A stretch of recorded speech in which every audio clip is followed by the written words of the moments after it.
Hey guys, SimoneFan 101 here, and this is my NXT review.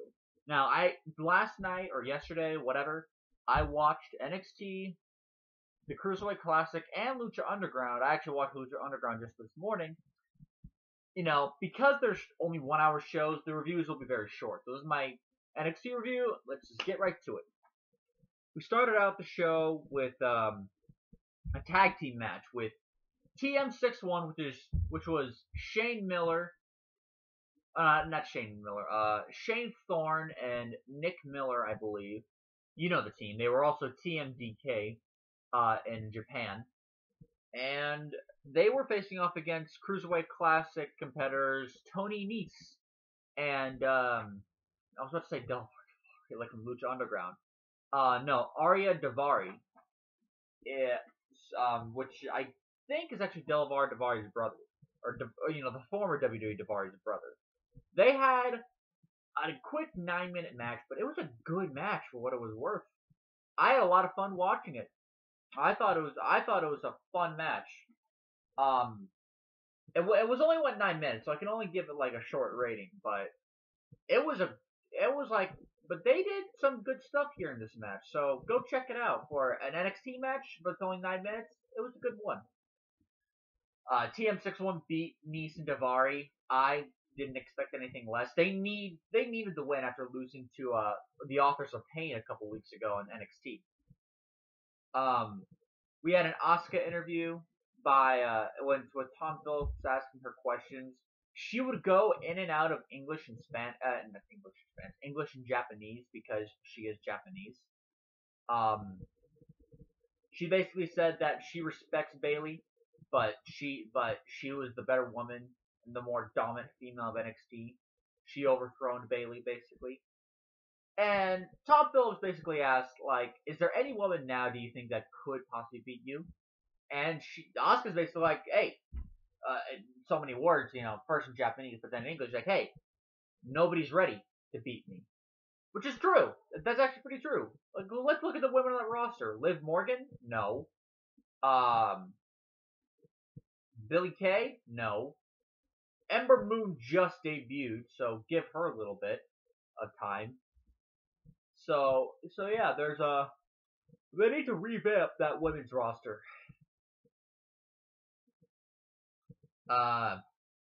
We have a Steve Cutler, who, if you listen to him and you know what he looks like, he looks oddly enough like the Solid Monster from the Solid Monster Sounds Off, except more chiseled. So we had Steve Cutler backstage. He was being interviewed by, I forget that woman's name. I want to say JoJo, but she's a ring announcer now. She's not an announcer like the announce table, but you know what I mean. She announces the names of the wrestlers who come down. But he was being interviewed and saying that I like Shinsuke Nakamura. He worked all in Japan, but he sacrificed 4 years in order to get to where he's at now. And now he has an opportunity to face Nakamura, and he's not going to waste it. I could get behind a guy like Steve Cutler. As a face, he sacrificed 4 years to get to where he's at. I wouldn't mind him giving just a mid-card push to him. Ember Moon beat Leah Vaughn, who's Canadian. It was a quick 2-minute extended squash match. Ember Moon has that top rope twirling Stone Cold Stunner, which is just awesome. I want to know what they call that move. They better have a good name when they give a name to that move. We had Tommaso Ciampa and Johnny Gargano backstage. And apparently Ciampa had some like rib injuries, and Gargano still had the hurt knee partially. And he asked like, "How are your ribs?" "I'm fine." "How's your knee?" "Pretty good." And apparently Gargano just talked with William Regal, and which we didn't see, and said that if we win a match next week, I believe on the Cruiserweight Classic, which is a live special, by the way. If we win at a tag team match at the Cruiserweight Classic, we will, I don't know, something about the Cruiserweight Classic and a tag team match. I honestly didn't pay much attention to it, but apparently they get something out of it.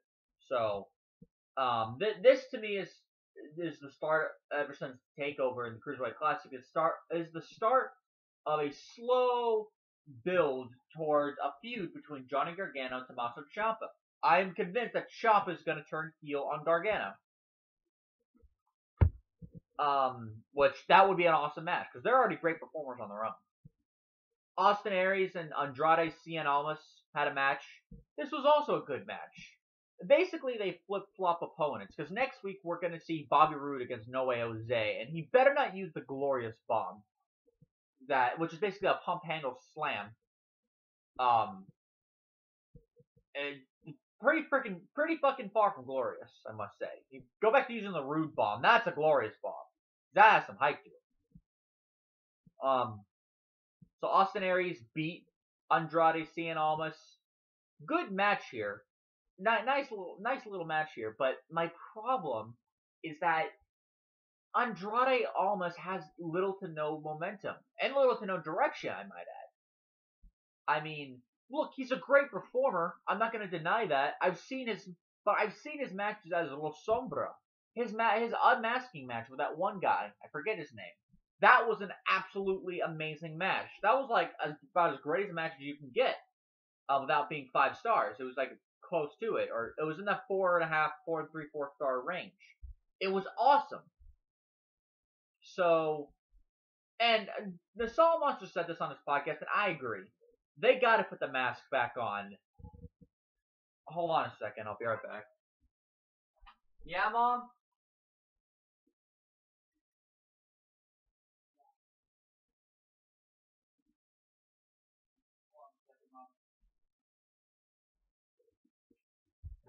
Hang on, guys. I gotta do something real quick. You might not be seeing me for a second.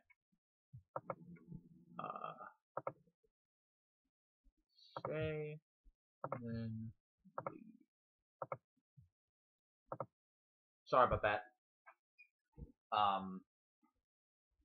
So yeah, basically that's what's going on. And they need to put the mask back on him. And for those of you guys who say like, okay, but we already saw him unmasked. Why should we see him masked? Look at Rey Mysterio. He was unmasked in his last 2 years in WCW, and they put the mask back on him in WWE. So you can put the mask back on somebody. Granted, that was from company to company, but still, it can be done. They did it with the Hurricane. Remember 2005? He unmasked and became Gregory Helms. Sometime around 2007, 2008, he became the Hurricane again. So you can do that. Shinsuke Nakamura came out and beat Steve Cutler in a quick 3-minute match. Samoa Joe was on commentary, and I was surprised because I thought Samoa Joe would be extremely pissed off. Not so much here. I was surprised because you'd think that Samoa Joe would be extraordinarily pissed that he lost the NXT title, and he came across as almost like he got humbled. He was self-respected, and he now respects Nakamura even more.